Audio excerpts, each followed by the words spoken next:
Well, hello and welcome back to the Conscious Contact podcast. My name is Genay Peavey and I'm here with my friend Tanya, and we're kind of going to talk about everything and nothing. I just want it to be very casual. It's nighttime. Yes. My brain cells have stopped working. The main reason I wanted to have you on, one, is just because I think you're really cool. Thank you. And I've been a little bit nervous because it's kind of like a girl crush situation. Oh, God, that's really sweet and unexpected. Just want you to know that. And it's your hair is what started it. Oh, And then your sparkly silver Crocs sitting over the edge. Yes! My chicken Crocs. They're amazing. And I aspire to be that level of cool one day. Oh, thank you. But yeah, I really admire you and just who you are as a person. And, you know, we met in a room of people and I was like, that girl, yes. I want what she has, sparkly and like effervescent without you really having to say anything. And That's really sweet. I realized, like, as I was thinking about what do I want to talk to her about, there's so many things. But I think one of, like, to jump off with a conversation, I think I want to talk about making friendships with women as an adult. Oh, that's good, girl. You just like I was like, what are we gonna do? Oh, I don't know. That's good. 'Cause that's hard. Oh, it's really hard. And I don't, like, I feel good now, but, like, 4 years ago, I remember, like, crying to Luke, like, I don't know how to do this. Like, how do people make friends? I don't understand. Yeah, well, and I remember meeting you when I was visiting here to decide if I was going to move here. And I went to the meeting, Yeah. and it was, I don't even remember the little church, but it was a tiny little room, and you were so friendly. Like, so friendly, so, like, same, like, bubbly. Yeah. Just, like, I'm like, oh, I love this girl. I'm glad I come off that way. Because I feel like I come off like a bitch a lot of the time. That's funny, 'cause, yeah, that's what I say to my husband. I'm like, when people will say, like, what you said, I'll be like, I don't see myself that way. Yeah. And we laugh. But, yeah, you were just super friendly. You were super excited about recovery. And I was like, oh my gosh. And I felt like you knew everyone in the room. Oh, God, no. Like, I was like, oh my God, she knows everybody and everyone loves her. But yeah, it is, like, I don't know. I think growing up for me, I was always, like, a girl's girl. I couldn't relate to, like, the ladies that were, like, or the girls that were, like, only had guy friends. Like, guys for me are, like, aliens. Yeah, I was that girl. I only had male friends. Women scared the shit out of me. Yeah, guys scare me. So I always had, like, close girlfriends, and I think before recovery, I definitely took them hostage. You know, it was, like, very much, like, possessive and out of fear and out of, like, love me, don't leave me kind of thing. Yeah. You know, and then in recovery, I gravitated towards, like, a few. It was like I kind of felt safe with just a few, and it took a while for me to kind of branch out. Yeah. But, you know, being older, you know, it's been different. It's been a journey, especially moving here. You know, like, I had a really strong network, and I had women that, you know, saw me come up in recovery. Yeah. Like, they knew me when I still cry, but, like, they knew me when I was crying about, like, really blubbering. Yeah, intense stuff. And it's just different, you know, to come into a room where not everyone is like, oh, hey, like, you know, what I saw, what my perception of that day with you, that wasn't, you know, it was everyone's like, oh, are you new? Are you new here? I'm like, oh, you don't know me? Yeah. Let me tell you then. Yeah. No, I feel that, yeah.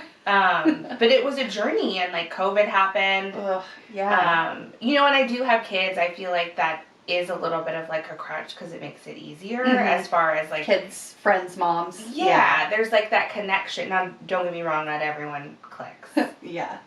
I can imagine. Yeah, it does not. But I also value really the women in my life that I've met that we don't have a lot in common on paper. Yeah. I agree. I think that is missing from a lot of people's circles. And I think you need to have friends who are not your carbon copies to, like, be a well-rounded human being. It's my favorite part. Like, some of my favorite people, it's like we would never, so like you said, it's not a carbon copy, but I learned so much. Yeah. from them. Or I see like, oh, we're not the same on paper, but we have so many of the inside same things. Yes, like this person at the core is still a wonderful human who wants the best for humanity, and like being able to soften myself from seeing that and bringing humanity back to humans. I think that's really important. And having people around you that are going to make you question your belief system, not make you change it, but at least make you look at it. Absolutely. I think is really big, especially like as an adult. Oof. Yeah. Because you can get in a bubble and then you just go in circles. Oh, 100%. Yeah. And even like with the women that I work with, it's like, I don't want to yes, I agree, absolutely, that's, it's like, no. Yeah. Like, call bullshit. Yes. If you're like, I'm not, no, like, I don't see it that way, or this is my experience, or have you thought about it that way? I would rather have that in my circle than someone that's just going to yes me to death. But I didn't have that before. Like, I guess I always liked an eclectic group of people, but I often, like, before recovery, I would push people away or be more like, oh, you don't know me, you're not like me. Yeah.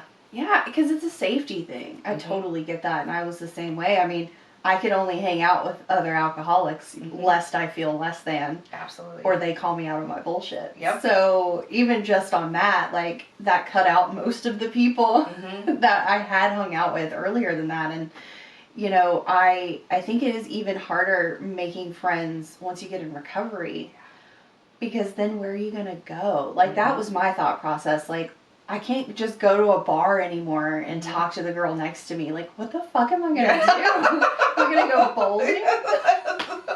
And I love bowling. Let me clarify that. But yeah, it's like having the balls to reach out to another woman too. Like, if you see someone where you're like, I think me and her would get along, you have to say something. Yes. Or they're just going to disappear. Oh, yeah. And you won't see them again. Oh, I was doing, like, in the midst of COVID, I was doing, like, reaching out to women on Facebook here that, like, maybe we'd met once at a meeting, like, kind of out of desperation. Because I'm, like, I remember that first couple years just crying in my bedroom, like, am I ever going to have people that I feel like get me and that I feel this connection with, like I did in Kansas City. Yeah. And I do feel like it's turning a corner, like it's happening, and those connections are, you know, I think God driven. Yes. You know, there's that guidance of like, it's going to happen if I stay the course, if I put myself out there, if I have the balls to do it. Like, those opportunities present themselves. They do. And one of my best friends now, like, I legitimately just messaged her during COVID. I was like, you look like a badass. If you ever want to hang out, please let me know. And we did, and that was it. And we've been like stuck ever since. So you get it. Oh yeah. It's extremely important, and I see not barriers to that, but I see how people can get hung up on that, because that is really vulnerable. Oh yeah. Like the getting left on red type of thing. Yes, girl. It's like not being picked for recess games. Yes. Like, oh yeah, or I've, you know, created this idea of myself or them, and it doesn't, like, you know, it might not meet the expectation. But there was one of my good friends now here, I was sponsoring a woman, and she was like, oh, you need to meet so-and-so, they're moving back, and blah, blah, blah. And so we met on an online meeting, and then we kind of found each other on Facebook. So it was a Friday, we found each other on Facebook, and then I went to Target that Sunday, and I'm walking out of the parking lot, and she's like, hey, Tanya. It was so, like, it was a God moment. Yeah. And it's turned out to be a really beautiful thing, and it's been, I think the difference, too, with friendships older and in recovery is that they're, like, slow and steady sometimes. Yes. It's balanced, and it's not like I'm taking a hostage. It's not like I'm, like, saying no to my priorities. Yeah. But also making time for them. Because I feel like I never thought I would be that person that's like, oh, time is, you know, like, I'm so important. But, like, there are so many hours in the day to do all the things that we get to do. Yeah. Or want to do. And so, yeah, making time. Yeah. And being, like, a genuine friend, that is a whole art and a practice in and of itself. Especially at the age that I'm at, like, a lot of people either have just had kids or have kids, and that's a whole different dynamic, and their time structure is different because of that. And I don't have children, so I have to take that into account. And also step up if like their kid is sick or something. I do try to make an effort to be like, hey, can I bring them something? That's sweet. Because it is an extension of them as a human, and that is probably one of the biggest parts of their identity is being a mom to them. That's been a journey, like, over the last couple of years of just, like, because I do have women in my life that choose not to have kids, that I try to be really conscious of that isn't my whole identity, because I do, like, I look at them and it is such a beautiful thing that, like, they've made this choice, or their lives are just as important and just as amazing, but it's like I also don't want to lose myself in these two little people that I love and adore, and that I would give my life for, but, like, at the end of the day, it's gonna be me and Dan, you know, and just me, like... Yeah, because they're gonna grow up and move out. Yeah. And I don't always want to talk about them. I love them, but, like, I love women in my life that are inspiring and interesting and driven, and that, you know, are finding who they are. Like, that's so motivating to me. To be like, keep on going. Like, there's always, like, you know, how you described doing your podcast. Like, you never know what's going to happen in the next 5 years. Yeah, no, for sure. And I think that it's important, again, like with the varied friend group, like, each friendship's going to be different.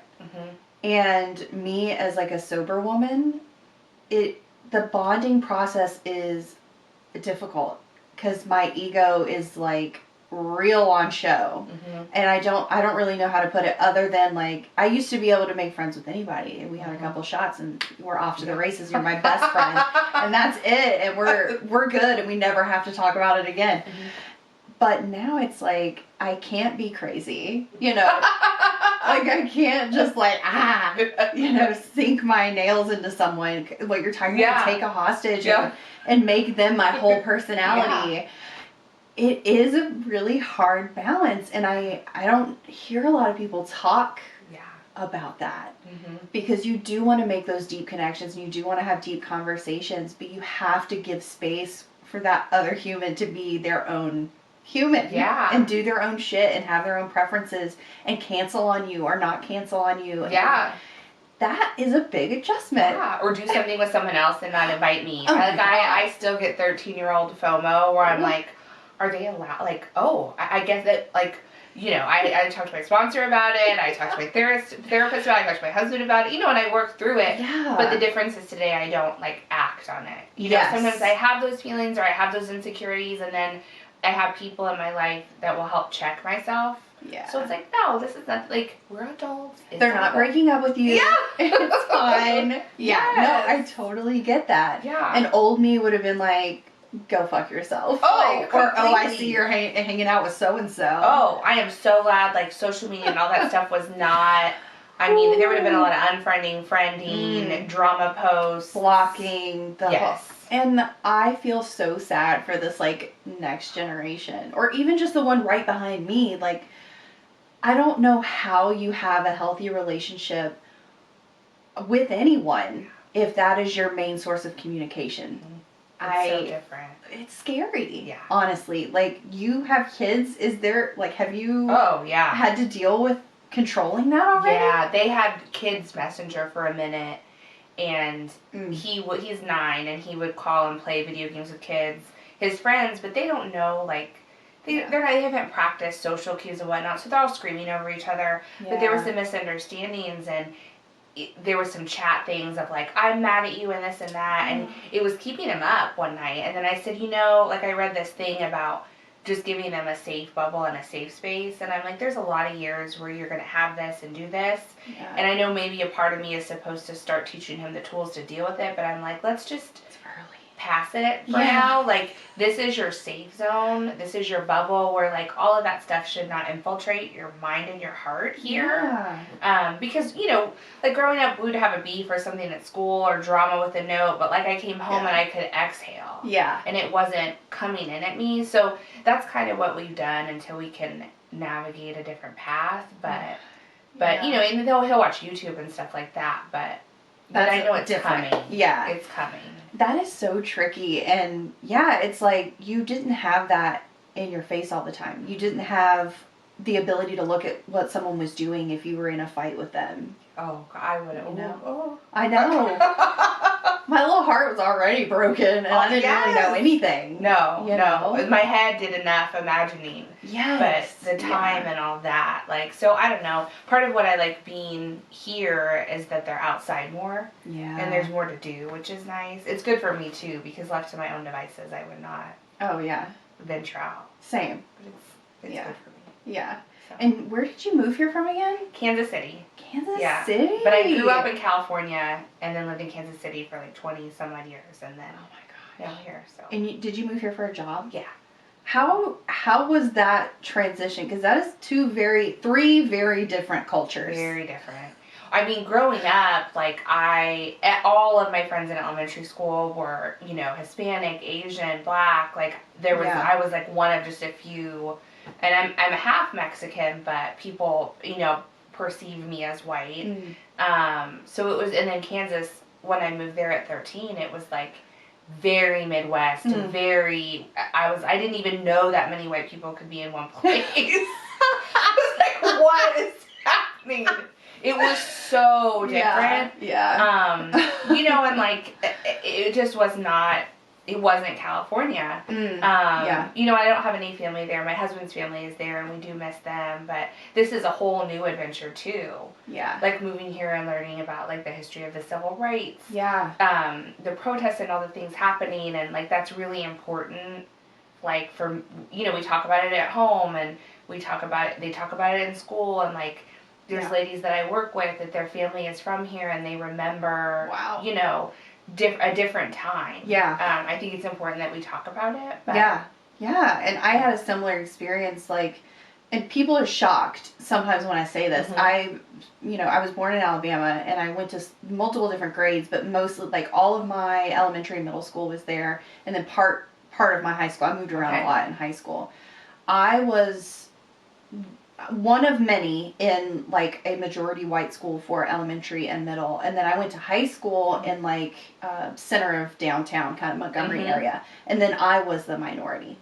Yeah. And it was very interesting, especially since I was living with my dad at the time, and I mean he is a very chill, level-headed person, and he had no issues with it. However, he comes off very aggressive. And I'm just going to paint a picture, and you can kind of see what I mean. He has a shaved head. He's white. He's tall. He's covered literal top of head to top of toes in tattoos. And doesn't speak much, and has a deep voice. So people have a lot of assumptions. Absolutely. When he walks into a school meeting. It doesn't go well initially. So it was, and I'm a nerd, so I moved there like without being around a culture like that before, and I am like a book. Like I was worried if I didn't go to sleep early enough the night before school. Oh, you were studious. Oh yeah.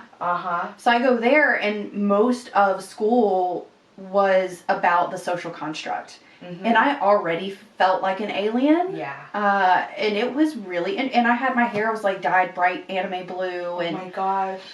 Girls rough. And it was a uniform school, and it was, it was very interesting. And then I moved to Galax, Virginia, which is majority Hispanic population there. And that was a whole nother kind of changing. So you've got super country Appalachian redneck, which I'm also a redneck, so that is not like me talking down anyway. I'm hardcore redneck. And then this huge Hispanic population, and the way that they got along and the cultural mix there was so interesting to see, because it is a lot of the same, like furniture industry, factories, mining work, tree tipping, that type of stuff. So it's all the same socioeconomic class. So to see two cultures just take each other in like that. That's pretty awesome. It's Galax is like this random place. That's the only place that I've really seen that happen.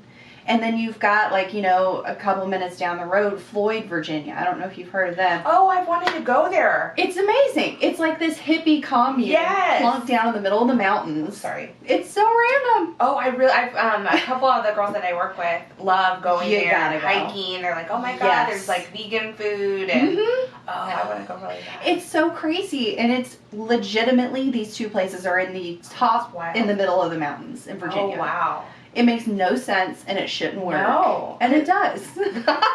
That's how it always is, right? Like, it shouldn't work, but it does. Yeah, and then moving to Greensboro, I was heavily into my alcoholism at that point, so I was not going to school very much. But it was kind of a lot more fights. Like, I don't think that people understood each other as much. And that was really odd for me, because even in Alabama, like, you had those conversations there. It's kind of like, I thought Greensboro would be the same, that huge history of civil rights. Yeah. And it really wasn't. Yeah. There's for people outside of my friend group. Yeah, there's some intensities that I think run deep that I can't even begin to understand, but I, like, can have empathy for, and, like you can feel it, you can see it. Alexander City is where Dan lived. Yes. That's where he lived in Alabama. So.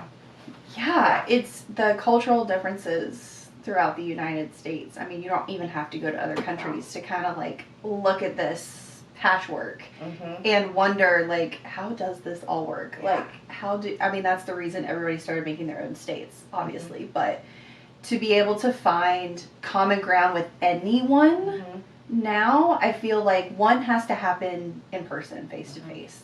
And that gets lost a little bit too, which is why I started this podcast. I want to talk to people like, I'm looking at you, you're looking at me. We're in the same area. And also you have to come at it from a place of trying to understand the other person instead of saying, well, let me tell you what. That kind of thought process is really harmful. And I think that it is really cool within, like, the women's recovery community here in Greensboro. I've seen a lot of people, like, grow, especially recently, because I did see a little divisive vibe, and then I've seen people have really good conversations about it. Oh, that's awesome. Yeah, and it's been over, like, book studies and, like, the meeting after the meeting and fellowship stuff, and it's cool to see that kind of flourish, because I do think, as women in general, and this could be an overgeneralization, but once you find, and it is also a comfort thing again, once you find the people that you click with, it becomes a click for that reason. 100%. Yeah. Oh, yeah. And it's hard to get those groups to mingle. It is. And I've felt kind of like an outsider looking in on a lot of different groups, because I go to a lot of different stuff. Yeah. That's surprising to me. Like, I see you as just, like, the opposite of, like, you know what but I understand. I understand of, like, how we feel versus the perception. But when you were talking, it made me think about, like, listening in a friendship has been something that just listening, or, like, the empathy and, like, the other perspective of, like, let me tell you this. Oftentimes I want to be the talker, but especially over this past year, just that listening piece has been really pivotal, you know what I'm trying to say. Yes. Like, at work, at home, like, with women, because I just I think I know, I thought I knew a lot, but I don't know a lot. That's a hard piece to swallow. Like, as a woman and as someone in recovery, like, continually finding out that you don't fucking know everything. No. Especially after long-term sobriety. Oh, like, that first year I cried all the time, and I was totally willing to just, like, put it out on the table no matter what. And then, like, the next couple years I kind of got more, like, I'd be like, oh, I'm not supposed to be crying, or I'm not supposed to be upset about this, or I should be, like, and I would sort of, like, put on that face at a meeting. And and there are things, obviously, that, like, I'm comfortable to share in a meeting, or with my sponsor, but not at a meeting, right? Yeah. And it was funny when I moved here, like, that first year, I cried all the time, and my sponsor was just, like, she kept, like, she'd be like, like, humor is really important for me and I'm like, you don't know me, I promise I'm really funny, I'm just like falling apart. Oh. But this isn't how I am, and now we joke. I'm like, you probably thought I was just like this melodrama basket case, and she's like, sort of. But it is funny how we change like year to year. Mm-hmm. I mean, you're becoming a new human. Mm-hmm.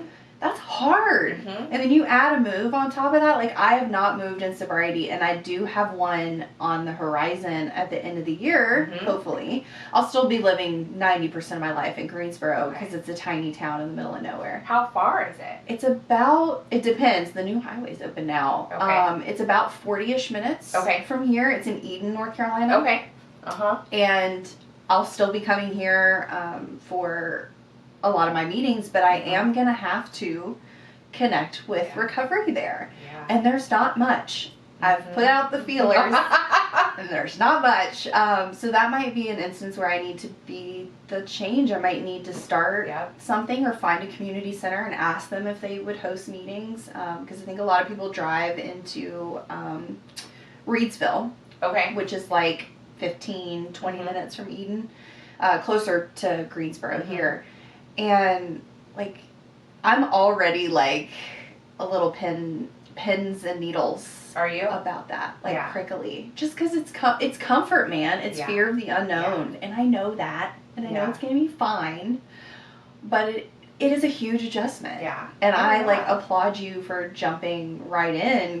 Because fuck, that's hard. Oh yeah. Well, and luckily I got to come a couple times and check out, and all the meetings, like some of the meetings, a lot of the meetings, and I was like, holy shit, these people are like super active. It's a lot of meetings here. Oh my gosh, tons. We're spoiled. Yeah, it's amazing. So that was like, oh, this is, this will work out for this season of my life.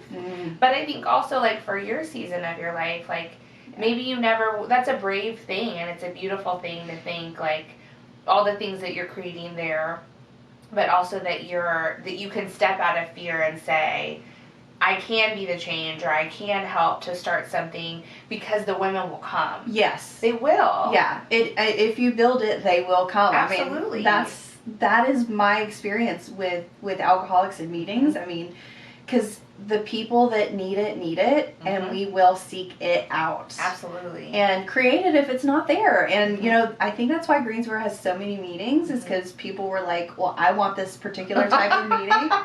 I'm just going to start one. Yeah. Which is a valid point. It is. And that's what we do. Yeah. And I think that like the constant reinvention of the program is something else that has been really intriguing to me recently. Like with the expansion of spirituality meetings and stuff.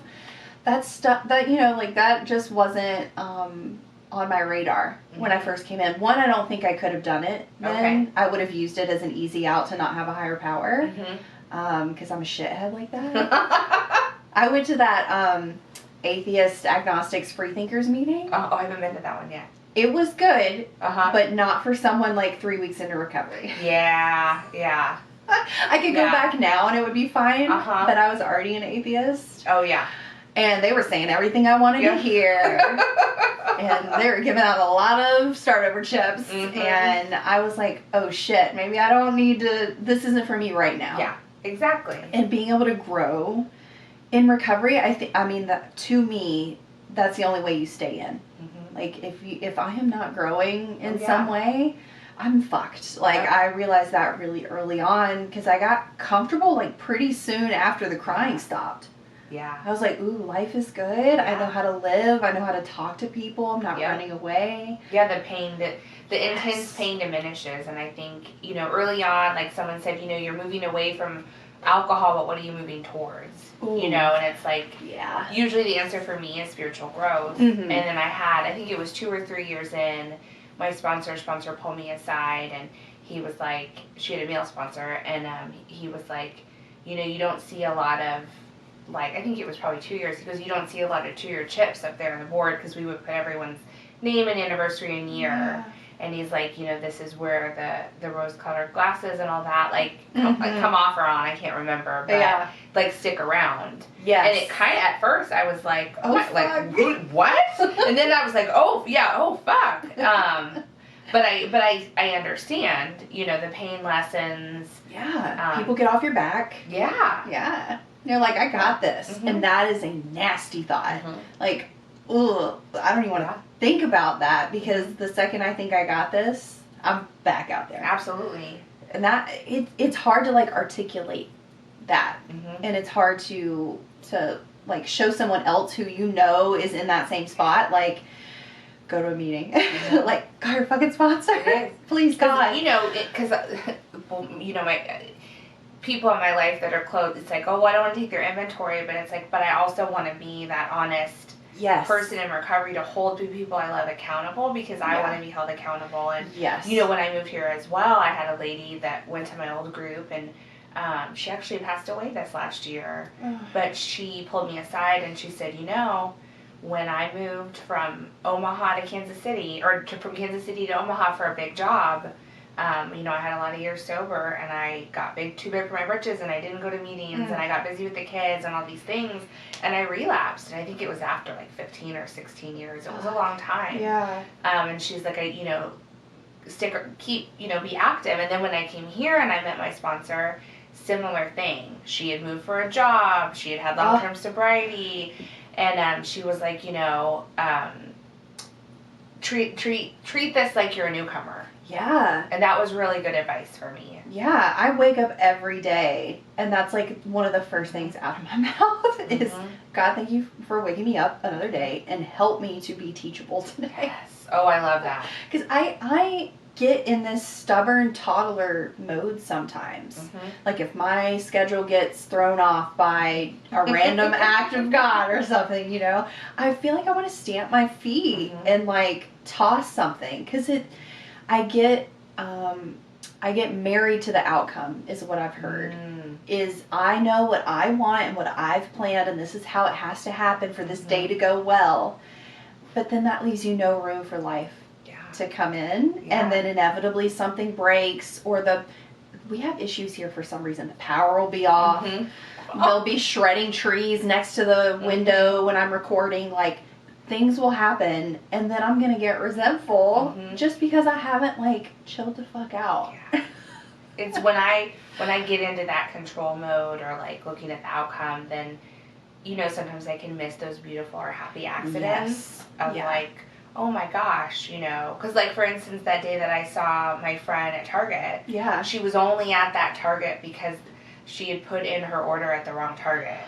She was so it wasn't even her typical Target, right? Oh my God. So it's just funny, like, those things happen, and it's like, oh, it was just as it was meant to be. Yes. If I'm open, and I love like living in gratitude and being teachable. That's something that I think about a lot, that teachable part. Yeah. Because I can be especially at work, I can be an I told you so, or I know it all. Work is hard. Like, thinking back, I feel like I need to make, I don't know if no one that I've worked with before is probably watching this, but if you are, it was so wrong of me to treat you how I treated you. Just a broad amends to everyone I've ever worked with. Because, I was, and then I continued to be put in, like, management roles because of that attitude. Even though it was extremely toxic and not nice, it got results, or it got turnover, and people would leave. And that is, like, on the outside, good for that business. So, one, I now know that I never need to be in charge of anyone, and I don't agree to teach anyone anything outside of, like, talking about recovery and step work with people and telling them why I did. Yep. Because that control comes back in, and, like, I play Mahjong with a bunch of old ladies. Oh my God, I wanted to learn this. I would love to teach you, but I can't. Okay. Oh yeah, you did. If you want to still like me, I cannot teach you. Can I come watch? Of course. Okay. Yes. Okay. But yeah, I can't. I've got a lot of people that are like, I'd love to play Mahjong. And I'm like, YouTube it. It's like, I really like you. Is it like the patience? Are you competitive? Are you... It's like, control. Okay. It has nothing to do with competitiveness. Like, I don't feel a whole lot of that. I'm sure it's in there, but it's a control thing. Okay. Like, I'm going to tell you the right way to do it. I'm not going to let you talk. I'm going to talk over you. I'm going to speak before you finish your sentence because I already think I know what you're going to say, and I'm going to tell you what I know. It's bad. It's real bad. Like, yeah, I can't. But you know what? The gift is we know. We know that about ourselves today. Like, sometimes at work, I have to sit there like this so that I do not talk or interrupt. And it's a practice. But it's the awareness. Awareness is the first piece. Yeah. And I'm grateful for that. Same. Like, I can know that that's still who I am. And I can avoid that situation. And maybe one day I'll be able to, but I'm not testing it on anybody. You're going to save a friendship. Yeah, exactly. Like someone I don't care about if they ever ask me to teach them how to play, sure. I'll make sure I meditate extra long that morning and ask God for freedom from control. Anyway. So are you good at it? I am proficient. Okay. Yeah. I have been lucky enough to play with some ladies that are really good. Ooh. And that has made me up my game for sure. Because I had one group that I played with. And then I was volunteering at another function. And I just mentioned that I liked somebody's. They had a mask on. It was like a mahjong print. Like the cotton novelty print. I was like, oh, I love your mask. She's like, oh, do you play? And I said, yes. And not this woman, but two other people that were volunteering with me. They're like... head snap. Like I could hear it. They're like, you play mahjong? We always need another player. I'm like, call me anytime. Those old ladies are just badass. It is my favorite thing, like, because they're like the mixture of personalities, the I don't give a fuck, the intensity with which they play, because they've been playing like their whole lives. Yeah. And I just learned like a year, 2 years ago. Okay. And I was playing with my one group, and they're very good. But then I started playing with this new group, and I lost every hand for like 2 or 3 games that we played. Like days of playing. And I was like, fuck, maybe they're not going to invite me back, because I seem really bad compared to them. And then finally, I think it was just the practice with them, it clicked, and I was like... I won some games. Oh my god. You're like the young Jedi. Oh my, that is so amazing. Well, bridge. I wanted to learn bridge as well. Yes. Before I moved, I was like getting on the ends with a lady that volunteered in a nursing home, and she was going to swoop me in to do it because my great grandma played bridge. So I have all her little, you know, like the whatever they write on and all those little sets. Gosh. So that is like one of my goals. That would be amazing. That and oh god. Canasta. Oh yeah. I don't even know what that is. Neither. Yeah. But it sounds good. Right? Yeah. I play canasta. Like that sounds badass. Like I don't know why it makes me think of like Battleship or something. Yeah. Like, super intense. How often do you play? I used to play every week, and then I got this new group, so I was playing like twice a week. Damn. But this month, everyone's on vacation. Okay. So, like, I'm not playing it all with either group, and I miss them very much. But, yeah, twice a week if I can. Like, if everyone's in town. Where do you meet? So, we kind of rotate everybody's house. Okay. So, you normally play with 4 players, or you can have 5, and the 5th person is a better. And we just kind of go, like, oh, whose turn is it? And we'll go to that person's house. So, it's so fun. It's so much more badass than Bunko. You know, I've never played that, though. Yeah, I have no interest in that. Really? I'm a little judgy about that. But this feels like legit. You can be judgy if Mahjong's your preference. Yeah. I mean, I've even looked up, like, I want a glitter set. Of course. On Amazon. They got some sick ones. Yeah, they're not cheap. No, they're not. Quite beautiful. Oh, you know, if you learn, not by me teaching you, but if you learn and you're like, I want a set, Luke very graciously got me an automatic table for Christmas. It's fucking killer, but it takes huge Mahjong tiles, so I have a normal set. Okay. It is not glitter, but it is black. Oh, I would, if I can be committed to learn, I will take you up on that. Please let me know, because it's just gonna chill. That's really sweet. He got you a table. He is the best, like, techie gift giver ever, and he knows how obsessed I am with Mahjong. Like, I play it on my phone, and it's probably borderline obsession if we're being honest. That's alright. But he got me so many Mahjong themed things. He did a great job. He is like the best gift giver, and he makes me look like trash every time. But that's okay, because that's his love language. That's his love language. It's also hard to buy for people that are on the up and up and they know all that stuff about it, like, are like studied up on it, because I like don't. Like when Dan met me, I didn't have a cell phone. Nice. I had a small TV that had like a tape in it. Yes. I was totally disconnected from everything, and I had no desire. That sounds it lovely. It was great. And now, it's like my third arm, but I don't know like what the new thing is, and so it's hard for me to give him those things. Yeah. So I try to do experiences. Ooh, see, I love that. I think that's the way to go. Yeah. Because like with Luke, he knows everything. And he'll just buy it for himself. Yeah. Oh, totally. So frustrating. Like, you just buy this shit. I'm like, damn it. Yeah. I'm glad I didn't buy it for you because here it is at the house. I just cross things off my list for him constantly. I'm like, oh, that's here now. Uh-oh. All right. Darn it. Yeah, experiences are so, I think that's the way to go. We did that for Valentine's. Because Valentine's is right around my birthday. So he was like, what do you want to do for your birthday? I was like, honestly, nothing. We're building a house. Like, I don't want to do shit. Yeah, that's a lot. I don't want to do anything. But I had seen this ad for this place. It's like south of Charlotte. Okay. And they do like sporting clay shooting. Oh. And we've never shot clay before. We've shot everything else, but we've not shot clay. And I was like, oh, they've got packages for Valentine's Day. Aww. And we went, and it was lovely. Again, I picked the stuff where we are the youngest people there, and I apologize, Luke. I'm so sorry.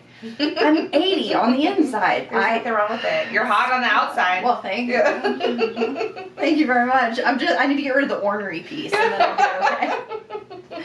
But it was, and I prefer that over anything that he could have gotten me. Yeah. Like, it means so much more in the long run. Like, don't get me wrong, still love gifts. Yeah. I know somebody took it wrong. I had a conversation about gifts a little while ago. Okay. And they then didn't get me a gift because they thought I hated gifts. Oh. And I was like, no. That's not what I mean. Yeah. Any genuine showing of appreciation from one person to me, I'm going to love. Yes. Yeah. But those obligatory things from like your intimate partner, it's different. It is different. And if you've been with them for a long time, we've already done everything, or I've gotten him everything, or I've had that idea and he already has something similar. It's hard. And I'm picky about like things. Yeah. It's either like from a thrift store or a little bit expensive. Same. He's like, I just don't know. I'm like, it's okay. You don't. There's no gray area. No. Let's just go do something fun. Yeah. So. And Luke can't handle it. He's like, if it's not on Amazon, I don't know how to buy this. I'm like, I want this super creepy baby lamp from the thrift store. He's like, what? Yeah, he's like, no. Absolutely not. Let's find something else. I'm like, okay, that's fine. How long have you been with your husband? Oh, since 2003. Yeah. Oh my gosh. Yeah, we've been in similar lengths of a relationship then. Long time. Yeah, we met like right at the end of college, and then we got married in 2007. Oh so, my gosh. Yeah.